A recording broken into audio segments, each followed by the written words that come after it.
So last Friday, Daniel Caesar released his brand new album, Son of Spurgey. Are you guys Daniel Caesar fans? Huge. Yeah. Yeah, absolutely. Yeah. Cohen Derek's got a mid. signed edition of the new album vinyl from Daniel Caesar's website. I mean, like, we're fans. Oh, there you go. Yeah. Derek, what's with the hesitation there? I just don't really, Just I not a don't really fan. listen to his music. Well, Really? okay. Fair enough. You don't like alt R&B, Frank Ocean, Daniel Caesar, like I like Frank Ocean. What? I didn't Same say. Why vibes. is Frank? Why are we talking about Frank Ocean? I'm just saying, like, the same vibes. You know, I mean, like, I didn't know if No, it was a genre thing or just you don't like him as an artist. I just hadn't got around to it. Okay. I didn't know. It's literally that. I'm like, I just Okay. hadn't got around to it. Okay. I was just wondering. Well, Okay. this might be the album that makes you more of a fan and Why, gets you around to why it. did Cameron attack me? Side note. I was curious. Hey, wait a minute. if You it don't was like Frank Ocean? no. I was like, I didn't know if it was the genre. I didn't know if it was a genre or if it was an artist thing. So if it was a genre, the it's like, Meatball Subway, bro. do you like, SZA and Daniel Caesar, and like, do you like that vibe, or is it just you don't like Daniel Caesar? Okay, I got you. Derek, I will say this. Ever since Cameron has been rocking this medallion and has been unzipping his velour shirts I'll tell down you what. uncomfortably low in that Jeez, pinky man. ring, I'll tell you he's what. gotten a little aggressive. Put the And- Tommy gun away. Hey, look, I don't want to offend nobody. and I'll be honest. I've heard his refrigerator is stocked with an obscene amount of pastrami, so I don't know what's going on with him. Yeah.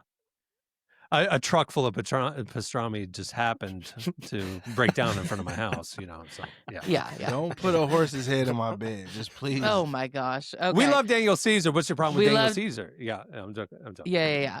Emily, go ahead. Well, Derek, this new album might make you a bigger fan of him because he did something that he hasn't really done before, which is put out a very faith-forward album. So he has been talking in the last few months about just a faith journey that he's been on. Leading up to the album, he actually did a pop-up tour where he played a few of the songs and would talk about his faith journey. There was rumors going around in the last few months among the fan base, like this might be a gospel album. This might be a Christian album. It's not. There's some explicit tracks, but the majority of it is a lot of kind of wrestling with his faith. He was doing this innovative pop-up tour where it's the most viral genius rollout that I've seen.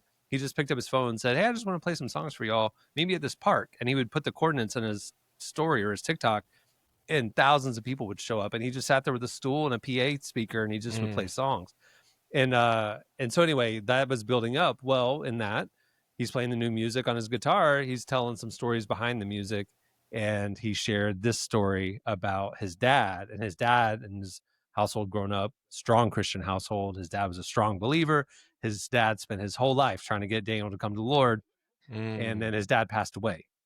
And after he lost his dad, he started then remembering what his dad was trying to instill in him.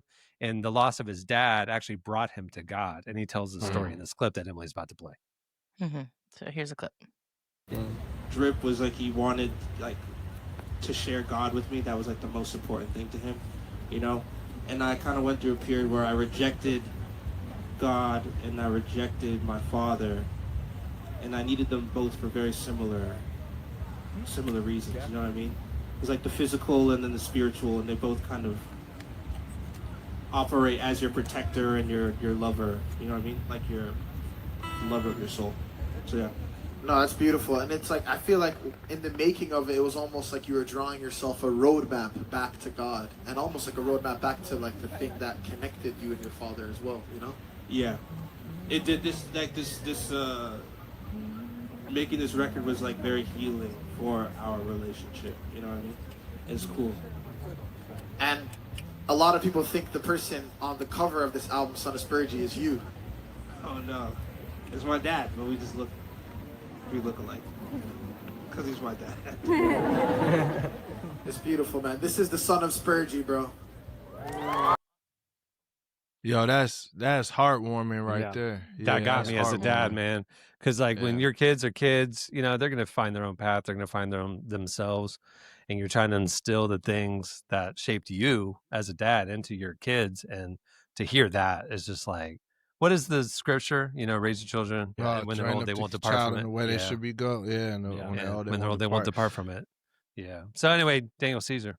I was just saying another thing that I think, and I'm gonna check the album out for sure. Not necessarily just because it's a Christian album, because I feel It's not a like, Christian album. I don't want people to go whatever. That's the thing, download it. like- It's not. Okay, It's a Daniel cool. Caesar album. It's a He's Daniel just talking- Caesar album. Okay, Like cool. even the So- way we were talking about, it's like it is a faith album, but it's not. Yeah, it's not like Christian Yeah. worship out anything like that. It's But- just it brings me to a point that I want to acknowledge for a lot of, because me being an artist, there's this assumption that the world doesn't want to hear lyrics about God or spiritual conversations unless they're wrapped in some sort of like syrupy, simple, silly thing. But Daniel Caesar outwardly wrestling and having this conversation, like people were applauding him about his spiritual journey.